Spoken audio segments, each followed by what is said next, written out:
ओम शांति। कालों का काल महाकाल शिव बाबा कल्प के संगम युगे आते हैं, हमें काल पर जीत पहनाने। मृत्युलोक में हर मनुष्य आत्मा को मौत का भय तो रहता है। जन्म को सब स्वीकार करते हैं, पर मृत्यु से सब डरते हैं। परंतु शिव बाबा जब आते हैं तो हमें जीते जी मरना सिखलाते हैं।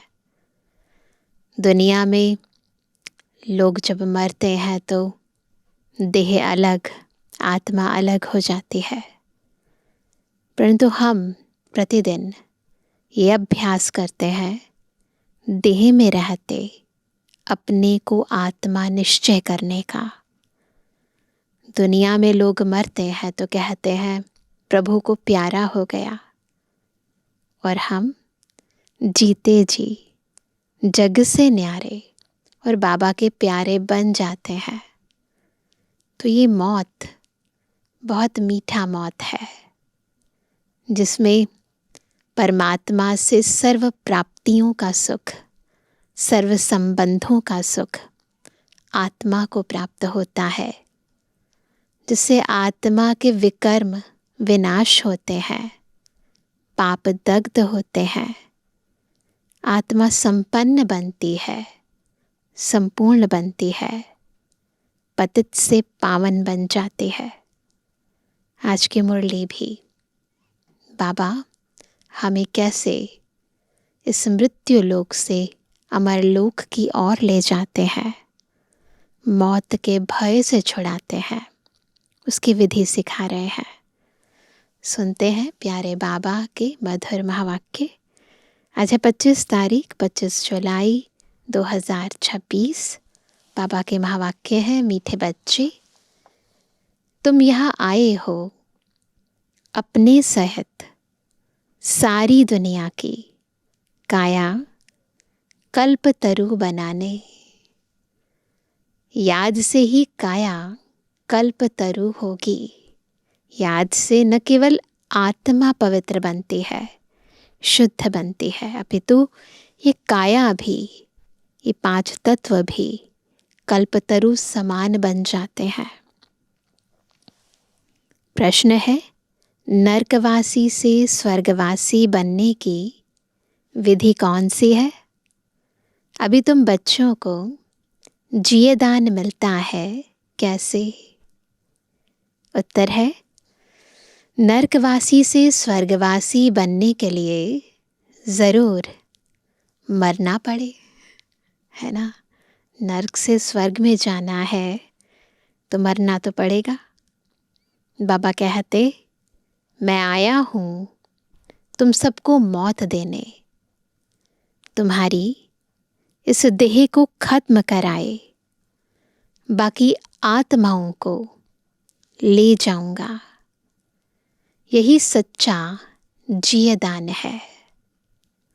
इसके लिए यह महाभारत लड़ाई है, जिसमें सबका विनाश होगा। फिर आत्माएं पावन बन वापस घर जाएंगी, फिर स्वर्ग में आएंगी। तो बुद्धि ऊपर जाए फिर नीचे आए, है ना। आज का गीत है, माता ओ माता तो है सबकी भाग्य विधाता।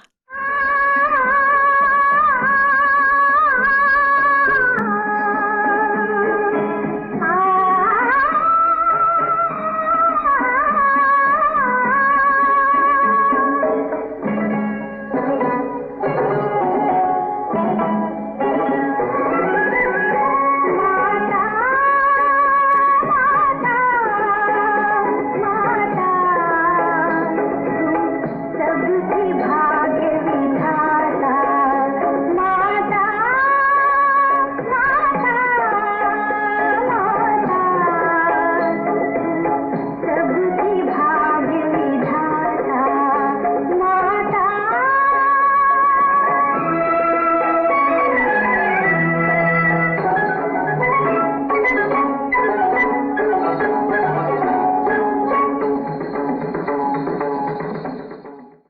ओम शांति।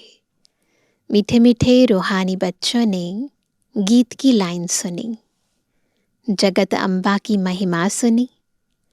जगत अम्बा यहाँ भारत में ही गाई जाती है। वास्तव में उनका नाम एक ही होना चाहिए। तुम्हारा भी नाम एक ही है ना, 2-3 तो नहीं है। अब जगत अम्बा को बरोबर साकार में दिखाते हैं। शरीरधारी है, जगत पिता भी है, जिसको प्रजापिता भी कहा जाता है। जैसे सारे जगत की अम्बा है, वैसे सारे जगत का पिता है। ज़रूर दोनों ही यहाँ होंगे। दोनों का नाम भी सुनाया। दोनों है प्रजापिता और प्रजा माता। अब दूसरा जगत पिता कहा जाता है निराकार शिव बाबा को, जो कि सबके पिता है। उनका नाम ही है परम पिता परम आत्मा शिव। सिर्फ ईश्वर व परमात्मा नहीं कहना है, उनका नाम रूप भी है ना। उनको गॉड फादर कहा जाता है। एक है आत्माओं का बाप, दूसरा है साकारी मनुष्य आत्माओं का बाप और मम्मा। शिव है आत्माओं का बाप। आत्मा कहती है वह हमारा बाप है। फिर आत्मा को यह साकार शरीर मिलता है तो कहते हैं ब्रह्मा बाबा। तो 2 बाप हो गए, एक शिव बाबा, दूसरा प्रजापिता ब्रह्मा। शिव बाबा का बच्चा है ब्रह्मा। एक निराकार पिता, एक साकारी पिता। निराकार पिता को कहा जाता है पतित पावन।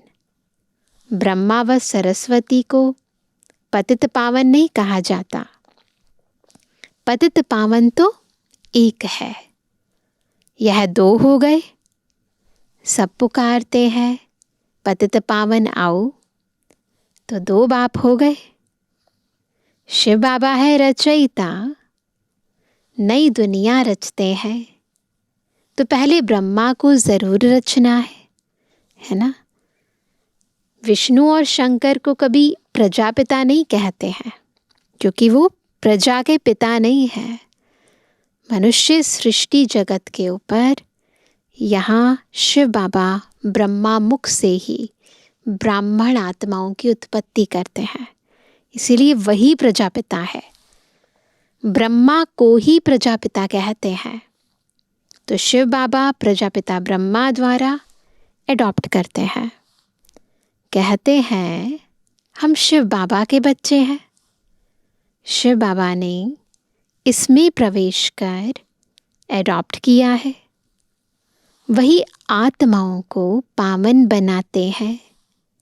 आत्मा ही पतित बनी है, इस कारण शरीर भी पतित मिलता है। कनेक्शन है ना। जैसी आत्मा की क्वालिटी वैसे ही बॉडी मिलेगी। सोने में चांदी, तांबे, लोहे की खाद डालते हैं तो आत्मा में भी खाद पड़ती है। आत्मा भी प्योर थी ना, फिर इम्प्योर बनती है। असल में आत्मा पवित्र मुक्ति धाम में रहने वाली है, जहाँ शिव बाबा भी रहते हैं। अब शिव बाबा प्रजापिता ब्रह्मा एक को बाप, एक को दादा कहेंगे। यह तो तुम जानते हो। सब मनुष्य मात्र शिव की संतान है। शिववंशी, फिर हैं ब्रह्मा कुमार कुमारियाँ। पहले हैं शिववंशी। शिव बाबा और दादा इकट्ठे हैं ना। शिव बाबा इसमें विराजमान है। हमको ब्राह्मण बनाए, राजयोग सिखाते हैं। मनुष्य को देवता बनाने, देवताएं रहते हैं सतयुग में। देवताओं को पतित पावन ज्ञान का सागर नहीं कहा जाता, उनको बाबा भी नहीं कहा जा सकता। अब तुम विष्णुपुरी के मालिक बन रहे हो। विष्णु के 2 रूप लक्ष्मी नारायण हैं। यह मनुष्य नहीं जानते।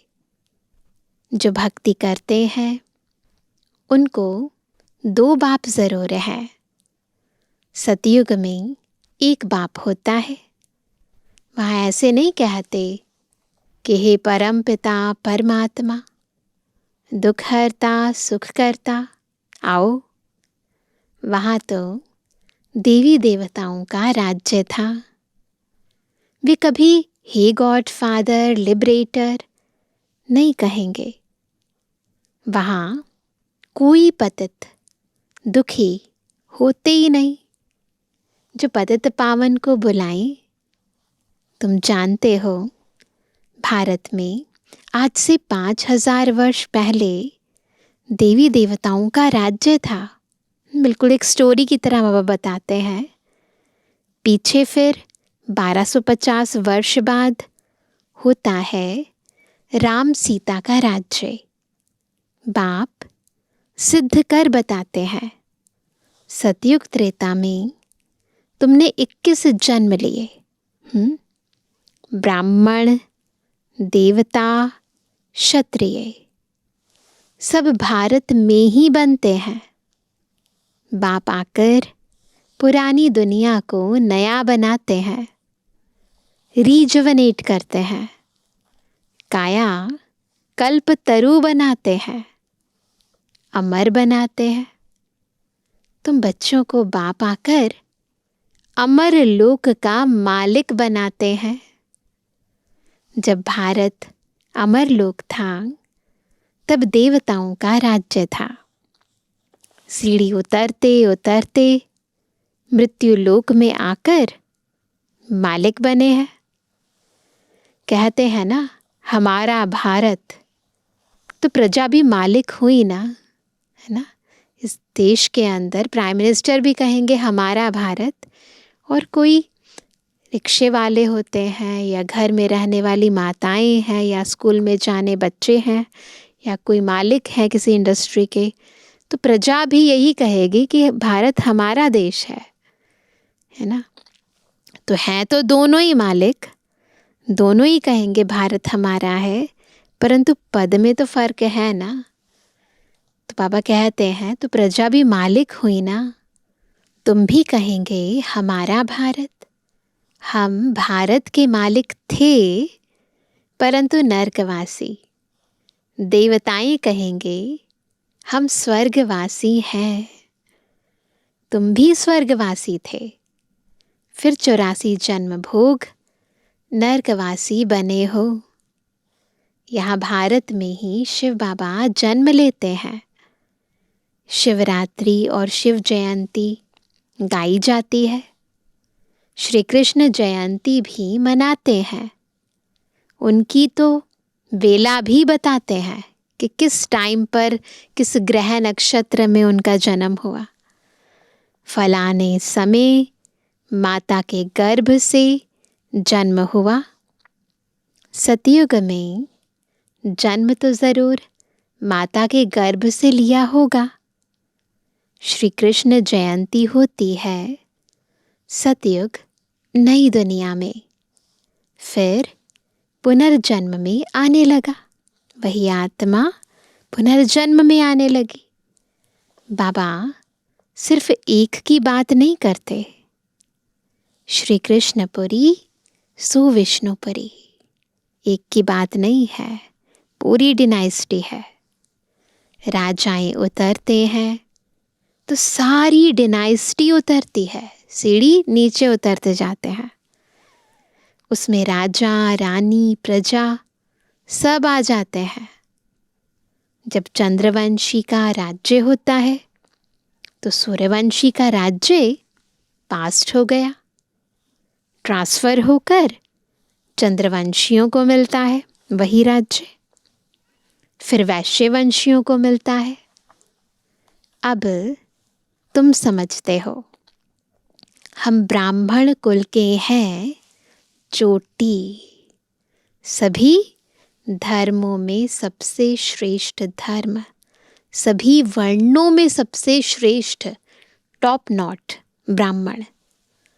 चोटी के ऊपर है बाप।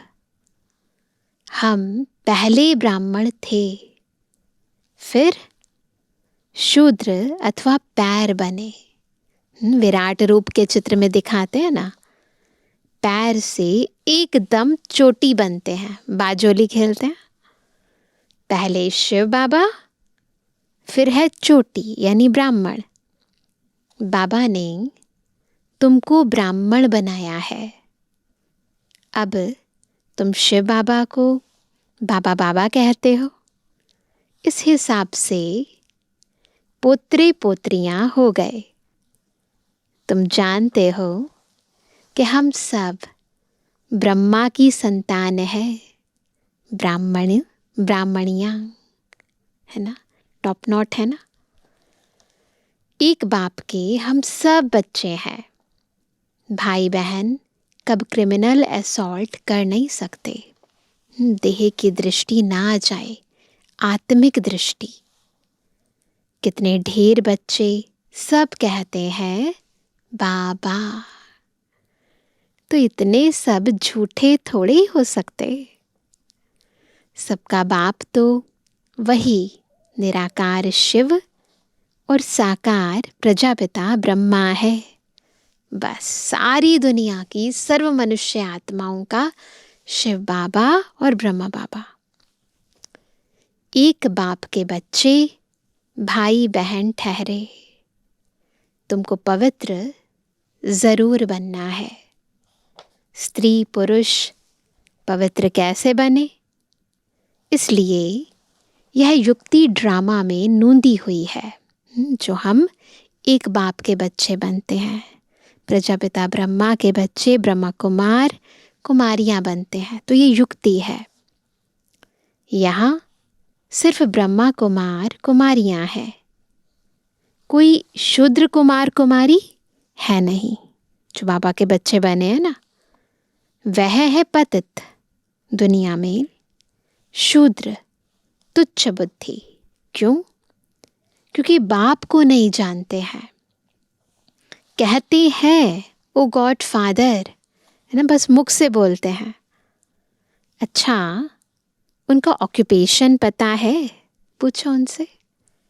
नाम, रूप, देश, काल बताओ। ऐसे उनसे पूछो। उनकी जीवन कहानी बताओ।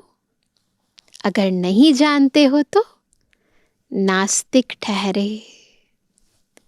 रचयिता और रचना के आदि मध्य अंत को नहीं जानते तो क्या बने? नास्तिक।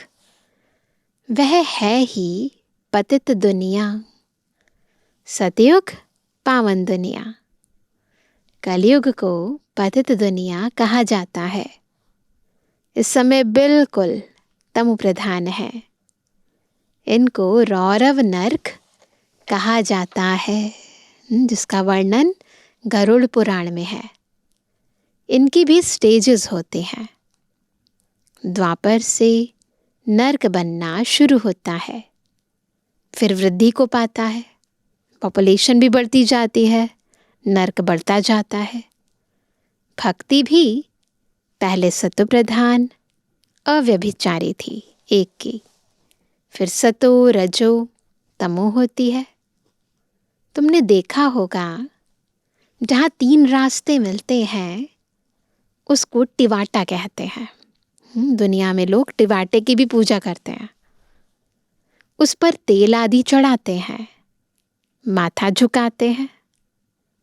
अब कहाँ शिव बाबा की पूजा, कहाँ टिवाटे की, कहाँ से कहाँ आ गए। देखो, इसको कहा जाता है तमो प्रधान भक्ति। पानी की भी पूजा करते हैं।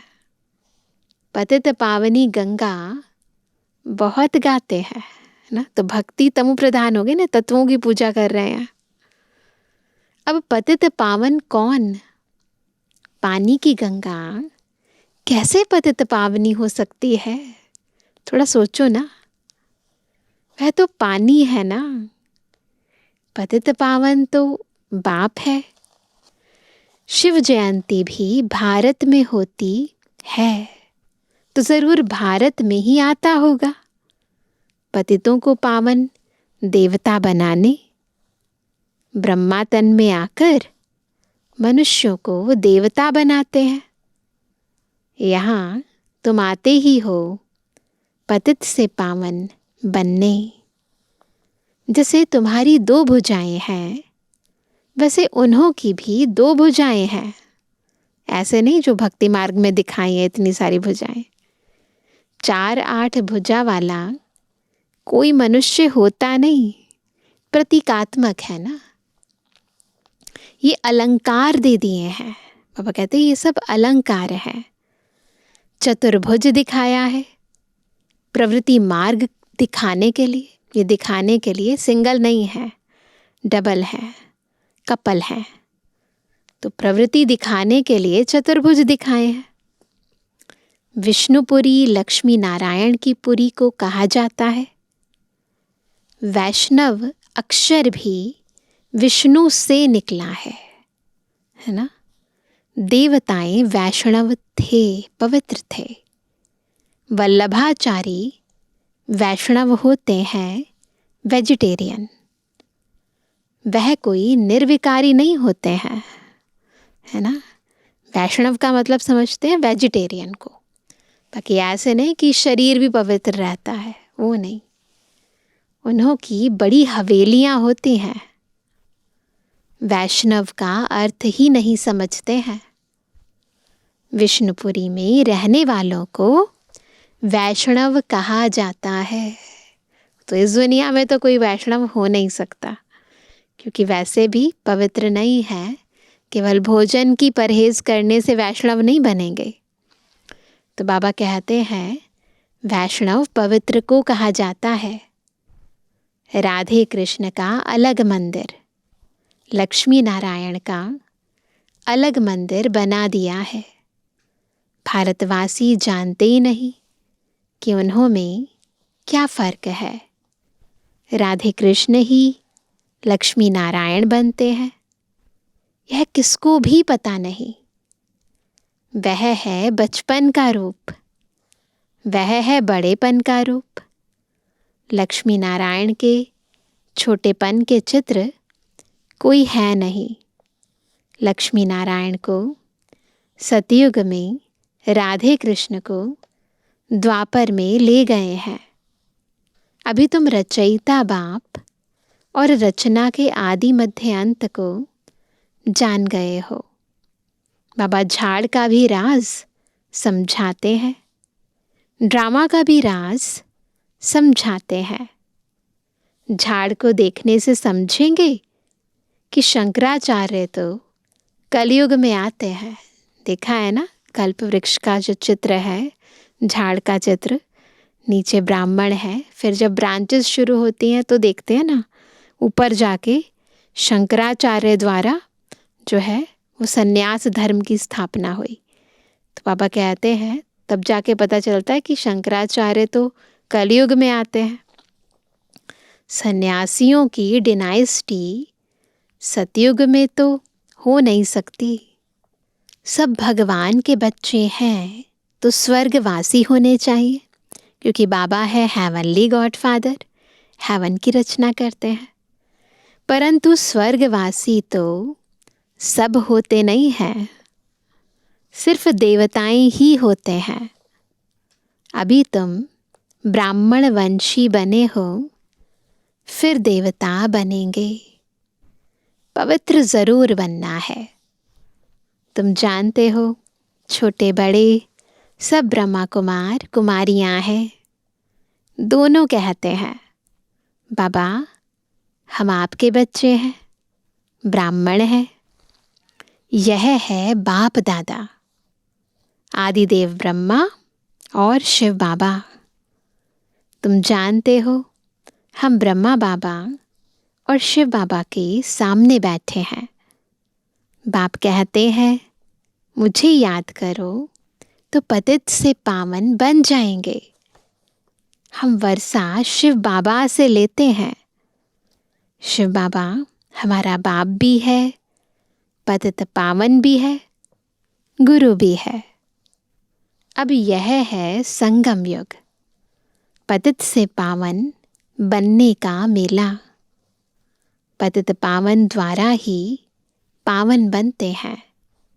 संगम पर नदियों और सागर का मेला है। नदियों का मेला तो होता नहीं। अब ज्ञान सागर और तुम आत्माओं यानी बच्चों का मेला लगता है। तुम आए हो ज्ञान सागर के पास। ज्ञान गंगाएं तुम ज्ञान सागर से निकली हुई हो। तुम ज्ञान स्नान कराए पावन बनाते हो। किसी नदी में स्नान आदि नहीं करना है ना। हमें क्या करना है? ज्ञान स्नान करना है। जितना जितना बाबा की मुरली पढ़ते जाते हैं, पढ़कर है ना उसे जीवन में धारण करते हैं, बुद्धि में संस्कारों में लेकर आते हैं, चलन को बदलते हैं, व्यवहार को बदलते हैं, तो जैसे ज्ञान स्नान करते हैं, अंदर आत्मा पतित से पावन होती जाती है। तो बाबा भी कहते हैं ज्ञान गंगाएं तुम ज्ञान सागर से निकली हुई हो। तुम ज्ञान स्नान कराए पावन बनाते हो, योग सिखाते हो। सागर का परिचय दे तुम यहाँ ले आए हो मेले पर। इस समय तुम जब ब्राह्मण बनते हो तो तुमको 3 बाप हैं। लौकिक पिता भी है और प्रजापिता भी है, फिर शिव बाबा भी है। भक्ति मार्ग में 2 पिता होते हैं, एक लौकिक एक पारलौकिक।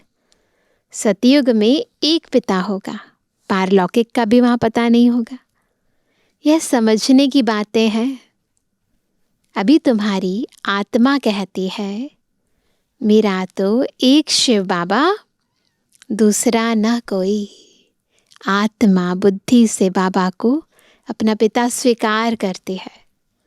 मित्र संबंधी आदि होते हुए भी कहते हैं मेरा तो एक शिव बाबा है। कौन कहता है? आत्मा। उनकी याद से ही पतित से पावन बनना है। आत्मा जानती है वह हमारा बाप भी है, टीचर भी है, सतगुरु भी है। हमारी आत्मा को बाप लेने आए हैं। ब्रह्मा तन में प्रवेश कर पावन बनाते हैं। तुमको ले जाने के लिए बाप आए हैं। तुम सबको मौत देने आया हूँ। किस लिए बाबा आए हैं? मौत देने। नरकवासी से स्वर्गवासी बनने के लिए जरूर मरना पड़े ना। तुम्हारी इस देह को खत्म कराए, बाकी आत्माओं को ले जाऊंगा, है ना। बाप कहते हैं तुमको जियदान देता हूं। यह महाभारत लड़ाई है ना। बाबा हमें जड़ता से खत्म करके चैतन्यता की ओर ले जाते हैं, है ना। अंतरात्मा में जो देह का प्रभाव है, लगाव है, देह के प्रति आत्मा का जो खिंचाव है, उसे दूर करते हैं, जिसके कारण आत्मा अपने को आत्मा ना समझ के देह समझ बैठी है। तो बाबा जैसे हमें जिये दान देते हैं, स्मृति दिलाते हैं कि हम ये जड़ देह नहीं है, हम आत्मा है, तो ये जीवन दान हुआ। तो बाबा कहते हैं ये महाभारत लड़ाई है ना, सबका विनाश होगा। किसका? देहों का। जो भी पंच तत्वों से निर्मित ये दुनिया है, इसका विनाश होगा। बाकी आत्मा तो अमर है ना। नहीं तो कैसे ले जाऊंगा? खत्म नहीं होगी दुनिया, ये देह तो लेकर कैसे जाएंगे। आत्माओं को पवित्र बनाए घर ले जाता हूँ, वह तो शांति धाम है। सतयुग आएगा तो कलयुग जरूर विनाश होगा। इसके लिए महाभारत लड़ाई मशहूर है। लगती भी यह संगम पर है, जबकि तुम मनुष्य से देवता बनते हो। अच्छा मीठे मीठे के जवानी बच्चों पितृवानी बाप दादा का दिल जान सको प्रेम से नंबरवार प्रसाद अंसार याद का। रूहानी बच्चों की रूहानी बाप दादा को गुड मॉर्निंग, नमस्ते नमस्ते नमस्ते। धारणा के लिए मुख्य सार। पहला, ज्ञान सागर में ज्ञान स्नान कर स्वयं को पावन बनाना है। मित्र संबंधियों के साथ रहते बुद्धि में रहे, मेरा तो एक शिव बाबा, दूसरा न कोई। दूसरा, विष्णुपुरी में चलने के लिए पक्का वैष्णव अर्थात पवित्र बनना है। नर्क से जीते जी मरकर बुद्धि योग स्वर्ग में लगाना है, जीते जी मरना है। वरदान है एक लगन, एक भरोसा, एक रस अवस्था द्वारा सदा निर्विघ्न बनने वाले निवारण स्वरूप भव। कैसे बनेंगे निर्विघ्न और निवारण स्वरूप? जब अवस्था कैसी हो? एक लगन, एक भरोसा, एक रस। सदा एक बाप की लगन, बाप के कर्तव्य की लगन में ऐसे मगन रहो जो संसार में कोई भी वस्तु या व्यक्ति है भी यह अनुभव ही ना हो। बिल्कुल ऐसे एक लगन, एक भरोसे में, एक रस अवस्था में रहने वाले बच्चे सदा निर्विघ्न बन चढ़ती कला का अनुभव करते हैं। वे कारण को परिवर्तन कर निवारण रूप बना देते हैं। कारण को देख कमजोर नहीं बनते, निवारण स्वरूप बन जाते हैं। तो एक बल, एक भरोसा, एक लगन, एक रस, ऐसी स्थिति हो। स्लोगन है, प्रशंसा के आधार पर प्रसन्नता अल्पकाल की रहती है। तो प्रशंसा के आधार पर प्रसन्नता नहीं होनी चाहिए। आज का अव्यक्त इशारा, ज्वाला स्वरूप स्थिति में रहे शक्तिशाली याद का अनुभव करो। ज्वाला स्वरूप की स्थिति का अनुभव करने के लिए निरंतर याद की ज्वाला प्रज्वलित रहे। इसकी सहज विधि है, सदा अपने को सारथी और साक्षी समझकर चलो। आत्मा इस रथ की सारथी है। यह स्मृति स्वतः ही इस रथ यानी देह से व किसी भी प्रकार के देह भान से न्यारा बना देती है। स्वयं को सारथी समझने से सर्वकर्म इंद्रियां अपने कंट्रोल में रहती हैं। सूक्ष्म शक्तियां, मन, बुद्धि, संस्कार भी ऑर्डर प्रमाण रहते हैं। तो ये दो बातें सदा याद रहें। एक, मैं सारथी हूँ, दूसरा, मैं साक्षी हूँ। तो ज्वाला स्वरूप की याद स्वतः बन जाएगी। ओम शांति। सांसों की माला में जिसकी याद है पिरोई, सांसों की माला में जिसकी याद है पिरोई,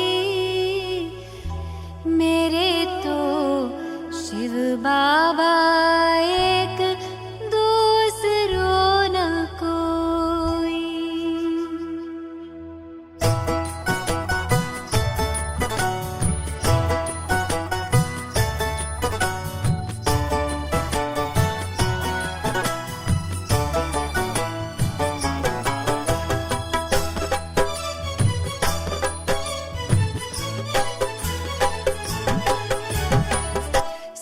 सांसों की माला में जिसकी यादें हैं पिरोई, सांसों की माला में जिसकी यादें हैं पिरोई।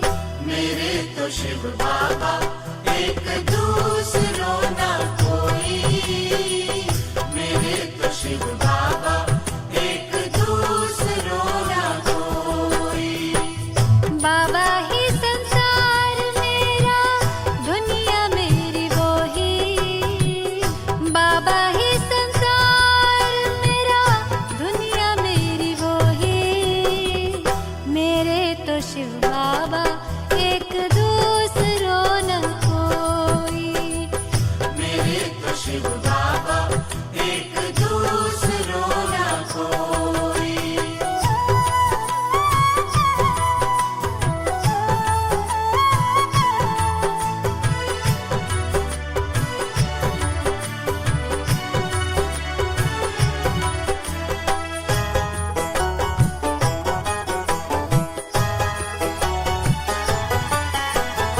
एक उसी से दिल का रिश्ता, एक उसी से नाता है,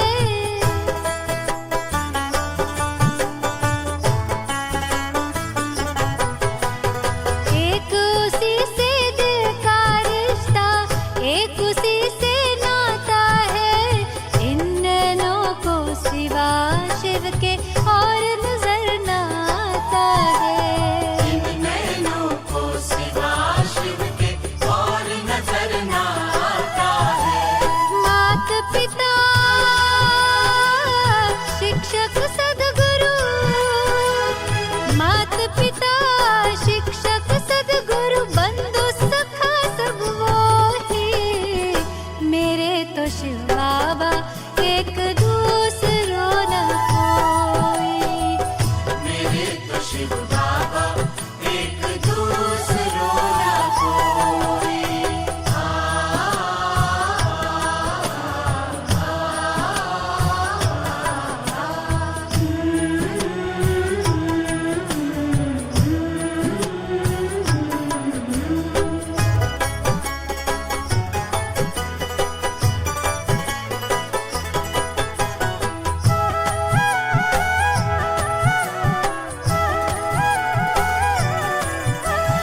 जब से उसको जाना है, ऐसा मिला खजाना है।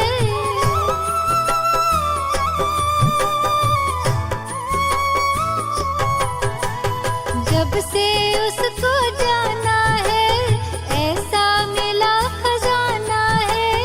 पाकर अपना मीत सुहाना, मन को मिला ठिकाना है। आकर अपना मीत सुहाना, मन को मिला ठिकाना है। उसी को पाने की खातिर थी, उसी को पाने की खातिर थी, युगों से अखियां रोई। मेरे तो शिव बाबा एक दूसरों न कोई, मेरे तो शिव बाबा एक दूसरों ना कोई।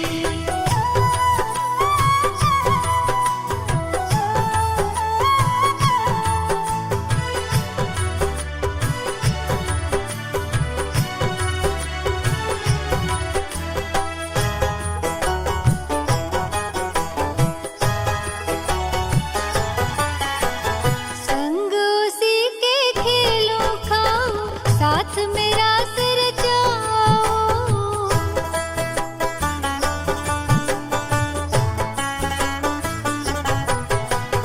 संग उसी के खेलों खाऊं, साथ मेरा सिर जाऊं। उसकी याद में, उसके प्यार में, सारे सुख अब मैं पाऊं। उसकी याद में, उसके प्यार में, सारे सुख अब मैं